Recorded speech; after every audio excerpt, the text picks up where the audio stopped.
دس بستہ کھڑے ہوئے نظر آتے ہیں. جو رحم و کرم پر تھے انہیں لوگوں کے جو مکہ مکرمہ سے چھپ کر نکلنے پر مجبور ہوئے تھے. تو ایسے نازک حالات میں اللہ تعالیٰ نے وعدہ کیا تھا کہ کوئی انسان اس وعدے کو سوچ بھی نہیں سکتا تھا کہ پورا ہو جائے گا. عقل اس کا انکار کرتی تھی، مگر چونکہ یہ وعدہ کسی انسان کا نہیں بلکہ اللہ کی جانب سے کیا گیا تھا، اسی لیے وہ وعدہ پورا ہوا. اور یہ قرآن کریم کی اس آیت کریمہ کے مطابق واقعے کا صحیح ثابت ہو جانا اور پیشین گوئی کا مکمل ہو جانا واضح دلیل ہے قرآن کریم کے حق ہونے کی اور قرآن کے منزل من اللہ ہونے کی. ایسے ہی جب اللہ کے رسول علیہ السلام مدینہ طیبہ آئے تو مدینے میں آنے کے بعد آپ کو واسطہ پڑا یہود کے ساتھ، اور یہود کا دعویٰ خود قرآن کریم نے بیان کیا ہے، نحن ابناء اللہ و احباؤ. ان یہودیوں کا دعویٰ یہ تھا کہ ہم اللہ کی اولاد، اللہ کے بیٹے اور ہم اللہ کے محبوب ہیں، اور جنت میں ہمارے سوا کوئی داخل نہیں ہو سکتا، وہ تو ہمارا ذاتی گھر ہے. تو اللہ کے رسول صلی اللہ علیہ وسلم پر اللہ تعالیٰ نے قرآن کریم کی آیات نازل کی. قل ان كانت لكم الدار الآخرة عند الله خالصة من دون الناس فتمنوا الموت ان كنتم صادقين ولن يتمنوه ابدا بما قدمت ايديهم والله عليم بالظالمين. کیا آپ ان یہودیوں سے فرما دیں کہ اگر آخرت تمہارا گھر ہے اور لوگوں کو چھوڑ کر صرف تمہارے لیے خاص ہے تو تم لوگ موت کی تمنا کرو. اس لیے کہ جنت میں داخل ہونے کا ہر آدمی تمنا کرتا ہے، تو موت کے بغیر جنت میں داخلہ نہیں ہو سکتا. جب جنت تمہارے لیے ہے تو موت کی تمنا کرو اور مر جاؤ اور جنت کے اندر داخل ہو جاؤ. اور پھر ساتھ ساتھ اللہ نے یہ بھی فرمایا وَلَن يَتَمَنَّوْهُ أَبَدًا، یہ لوگ کبھی بھی موت کی تمنا نہیں کر سکتے.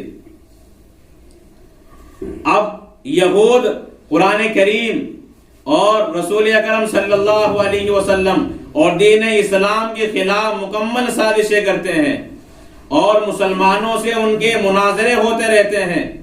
اور وہ لوگ یہ چاہتے ہیں کہ اسلام کو نیست و نابود کر دیا جائے. تو جب قرآن نے یہ اعلان کیا کہ تم موت کی تمنا کبھی نہیں کر سکتے، تو قرآن کریم کو جھٹلا ثابت کرنے کے لیے، رسول کی رسالت کا انکار کرنے کے لیے ان کے پاس بہترین موقع تھا کہ وہ موت کی تمنا کرتے.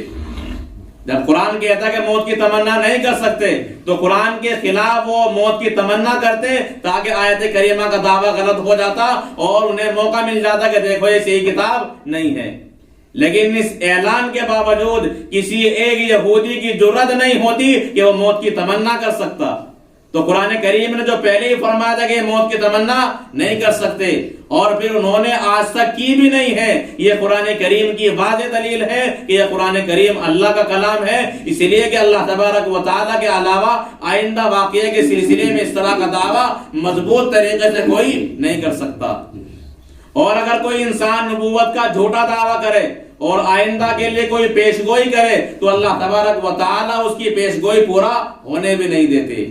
تو اگر آپ کا دعویٰ نبوت کا، رسالت کا جھوٹا ہوتا اور آپ یہ پیشین گوئی کرتے تو آپ کی پیش گوئی پوری نہ ہوتی. لیکن اللہ کے رسول علیہ السلام نے اپنی زبان مبارک سے یا قرآن کریم کی آیات کے حوالے سے جو پیشین گوئی فرمائی ہے وہ تمام کے تمام مکمل طور پر پورا ہوئی ہیں. قرآن ہی کی نہیں، اللہ کے رسول علیہ السلام کی آپ ایک پیشین گوئی دیکھیں ہجرت ہی کے حوالے سے. جب آپ ہجرت کرتے ہیں تو راستے میں آپ کا پیچھا کرتے ہوئے سراقہ بن مالک قریب پہنچ جاتا ہے، لیکن اللہ کے رسول علیہ السلام کے جیسے ہی نزدیک جاتا ہے تو اس کے گھوڑے کے پاؤں زمین کے اندر دھس جاتے ہیں.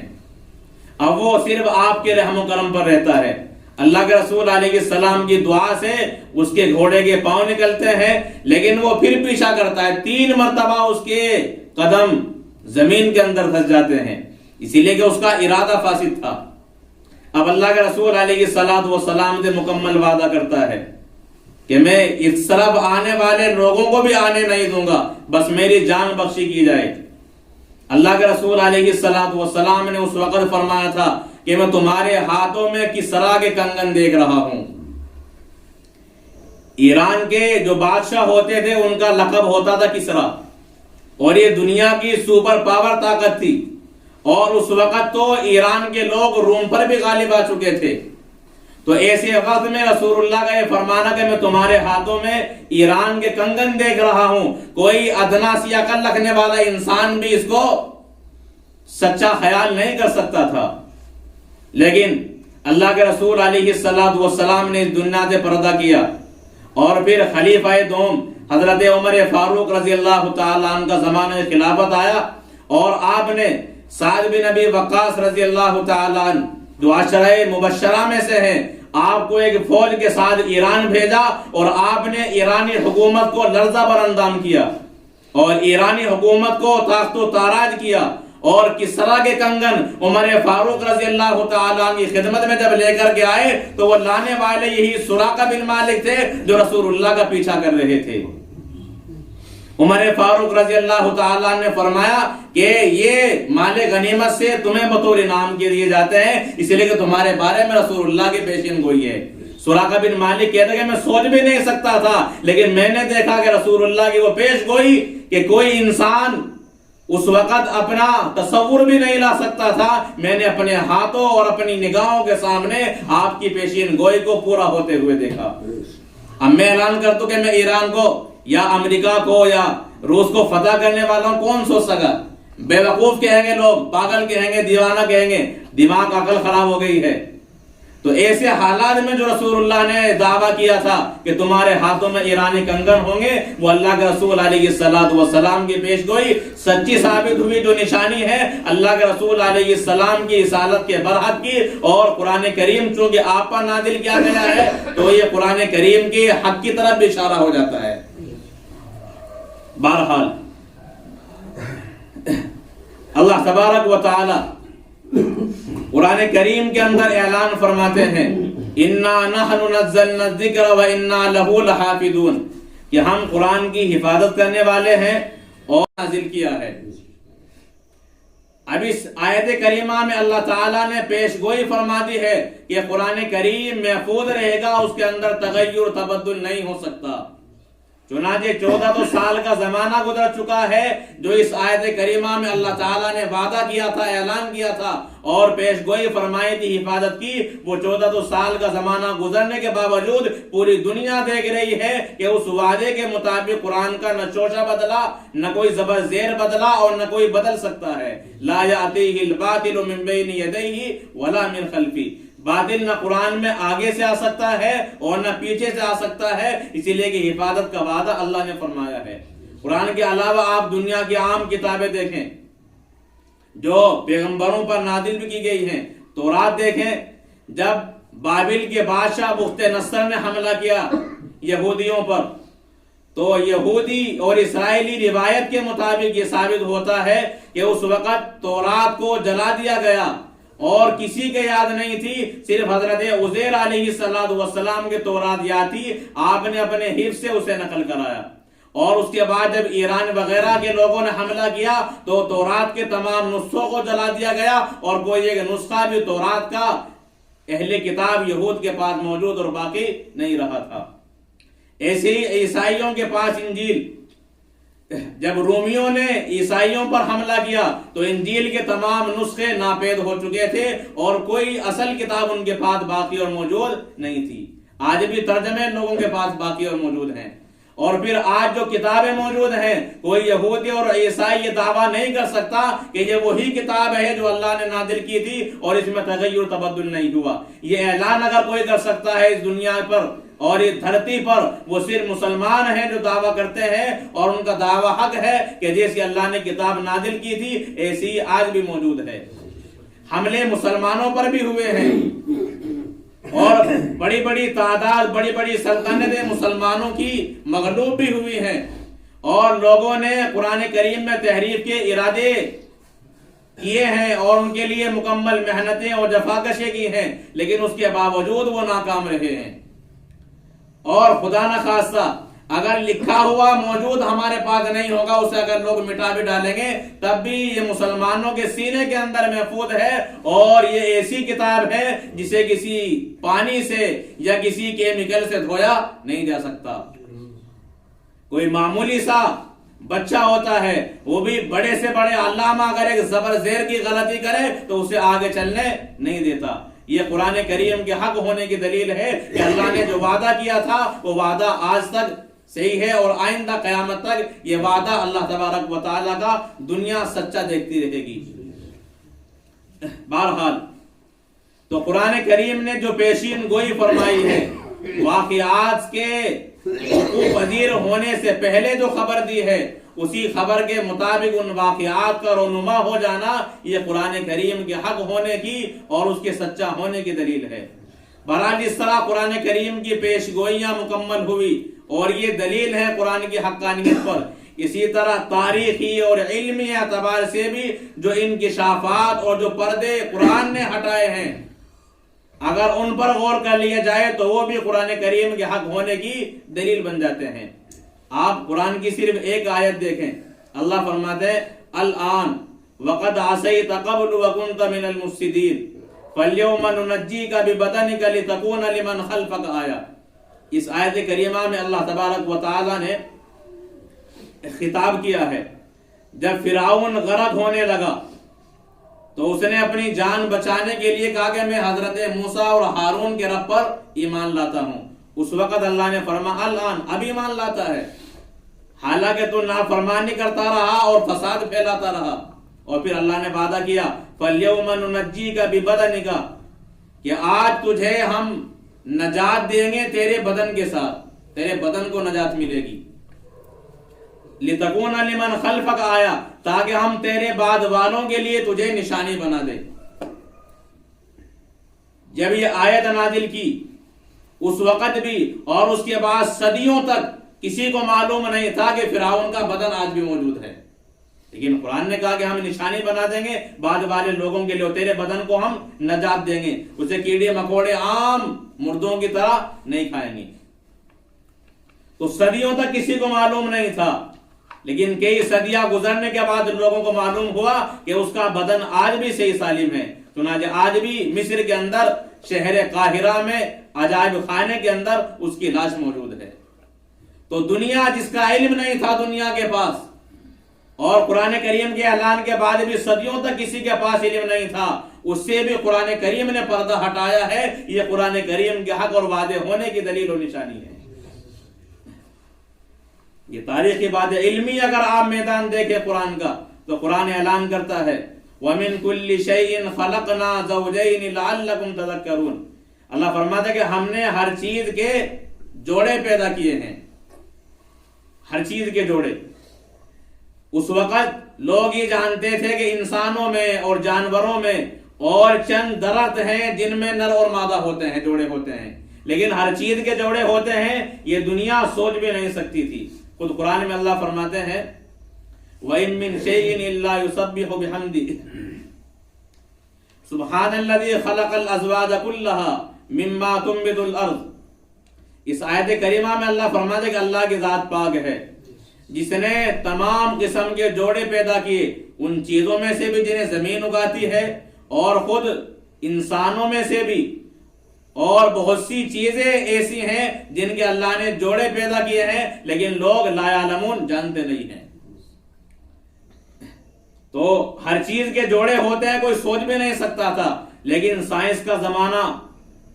آتا گیا اور لوگ ترقی کرتے رہے سائنس کے اعتبار سے. چنانچہ آج پوری دنیا اس بات کو مان رہی ہے کہ ہر چیز کے اندر جوڑے ہوتے ہیں. اب چاہے اسے نام نر اور مادہ کا دیا جائے یا مثبت اور منفی کا دیا جائے یا پوزیٹیو اور نیگیٹیو کا دیا جائے، نام کوئی بھی دے دیا جائے، مگر دنیا نے تسلیم کیا ہے کہ جوڑے ہر چیز کے ہوتے ہیں.